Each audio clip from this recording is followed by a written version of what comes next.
Today, we settle the great debate of which is better, the sword or the axe. And weird accent over.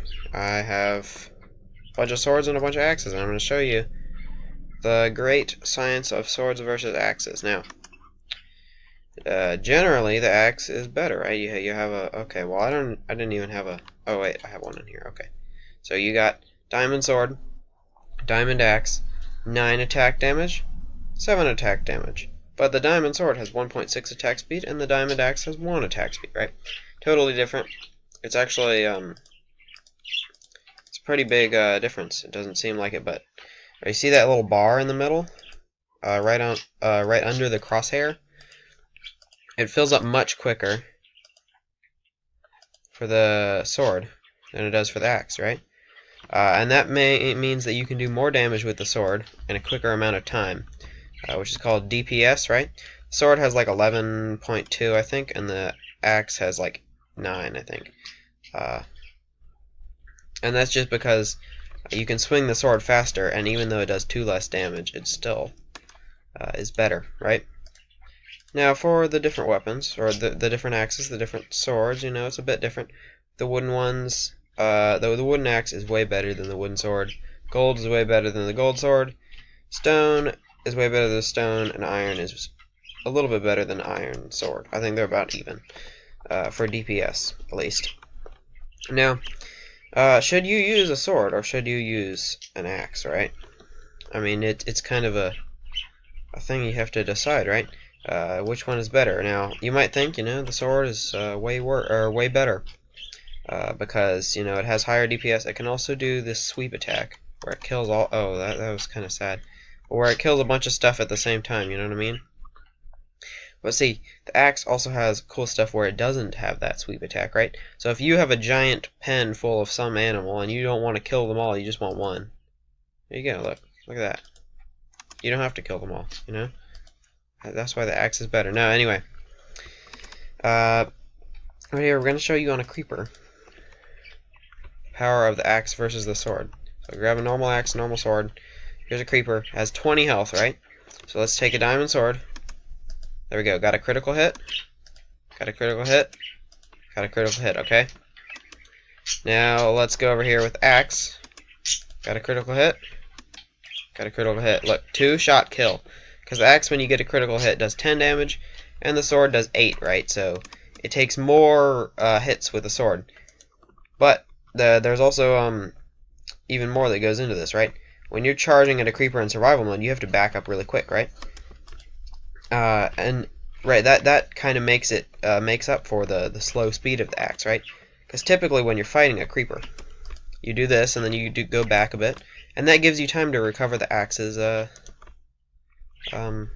whatever it's called, thingy, the axe's recovery speed. But with the sword, right, what you do normally is you do this, and you come in close and you go like, oh, okay, well, that was just lucky, right?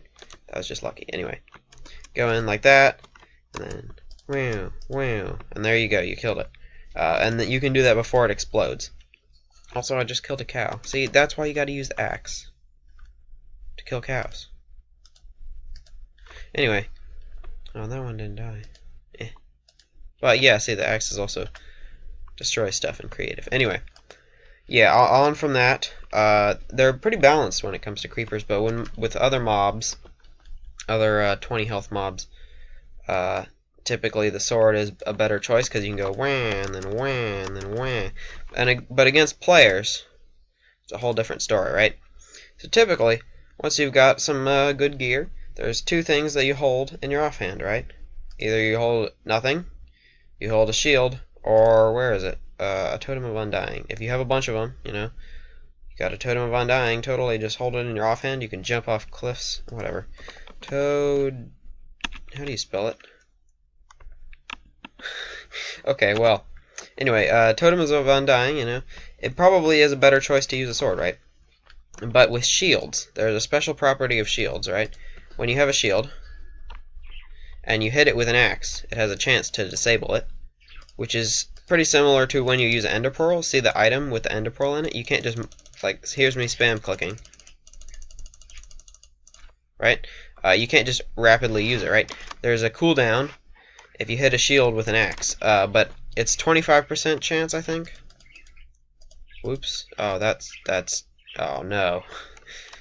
That was my super epic axe. Anyway, so it's a 25% chance. There's a 25% chance that you're going to disable their shield, right? That makes it a lot better versus like a little bit newer, weaker players with the axe in PvP situations where they have shields and not totems without dying, right?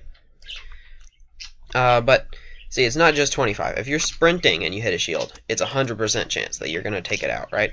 And typically when you're fighting somebody, you sprint in and hit them, and then you sprint in and hit them, right? And this can really take somebody down, right? 5 seconds is a lot. Like 1, 2, 3, 4, 5. That's a lot of time, right? This axe hits 5 times. If this axe hits once every second, I'm pretty sure.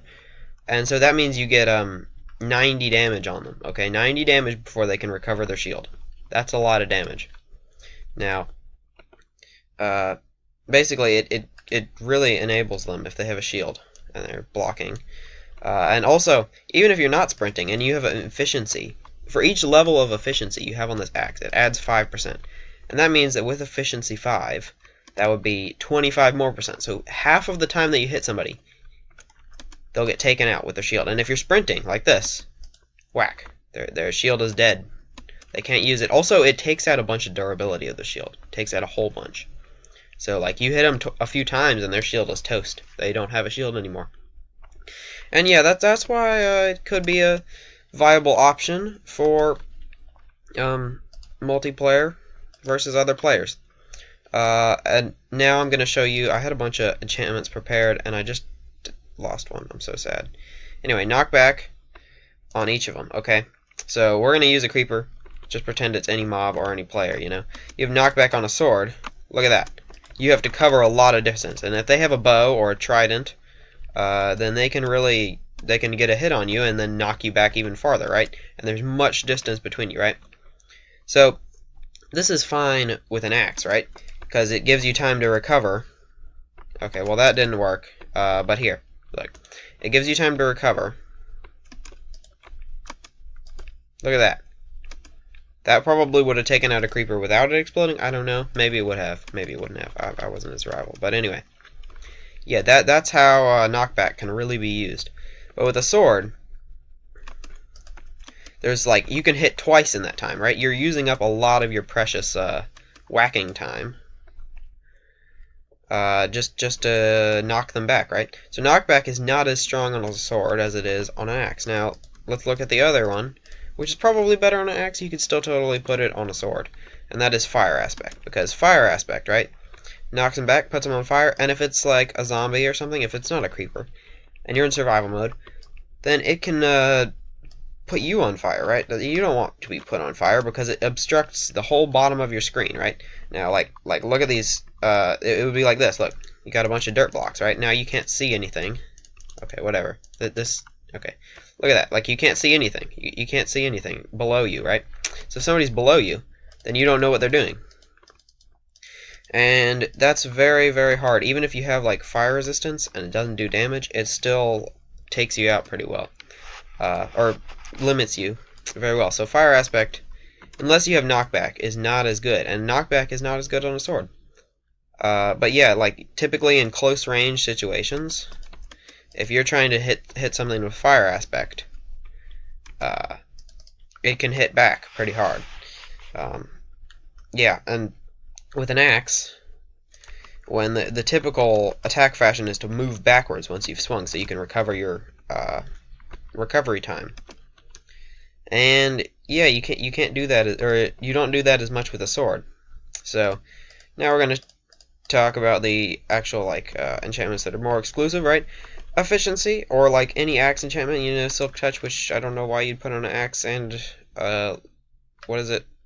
Not looting, it's fortune, which I also don't know why you put on an axe, but efficiency 5 works on an axe even if you're not in a PvP situation, and if you are in a PvP situation, it disables their shield, right? It makes it 50% instead of 25, right? That's a lot. That's doubling the percentage.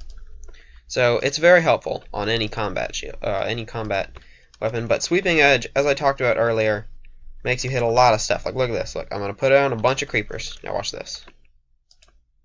Whack, whack, whack, whack, whack, whack, whack. Right?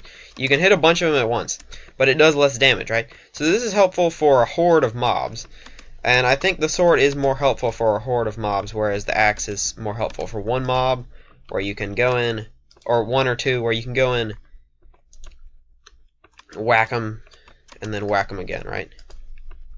And it's really helpful for that. Whereas the sword is more for a horde of monsters that's chasing you. Right, because if you have an axe versus a horde of monsters, they're going to blow up on you before you can recover the speed, right? If you have a bunch of mobs, right, you can whack them all back at once, which is really helpful, especially if you have knockback, which is kind of a useful use for knockback on a sword. And then I had these last two, which one of them was deleted. Basically the best, in my opinion, enchantments. So you have Sharpness, Fire Aspect, Unbreaking, and Sweeping Edge for this. And so no knockback, but Fire Aspect, maybe if you want, you know, could be helpful. Maybe knockback 1 instead of 2. But this is a very powerful. Whoop! I wasn't even using it. This is a very powerful sword. You can two hit things with this sword, and it does a lot of damage. I think you can maybe 2-hit Endermen if you count the fire. Like if you hit them and then wait for the whatever. Well, if you like hit an Enderman and then you wait for the fire to wear off and then you go in and hit him again, I think that would want to hit him, but I don't know. Or maybe a Guardian if they're not in water, because then the fire wouldn't work. Then I had Axe. It was basically, you know, the same stuff that I've been talking about. You know, it had Sharpness, it had Efficiency 5, it had Fire Aspect, and it had Knockback, and that was it. And also you could put looting on if you want. You know, it doesn't really matter too much. But typically, the one other thing that makes people choose the sword is the durability, right? You have durability on this, and that durability is where is it? Oh, well, it's like 1,500 or something. On the axe, it's also 1,500, but not when you're hitting something. When you're hitting something with an axe, it uses up twice the durability if it's like a mob, or you know, if you mine a block of dirt, right? Because that's not what the axe is supposed to be used for. If you mine a block of dirt with a sword, whoops, which you can't do in creative mode, then it does 2 damage to the sword. Does extra damage to the sword, or durability. So typically the axe has less durability, but if you enchant it with Unbreaking 3, it has about 3,000 probably. Yeah, I think it's or it would have 6,000, and then you'd split that in half. Or maybe not. I'm bad at math. Anyway.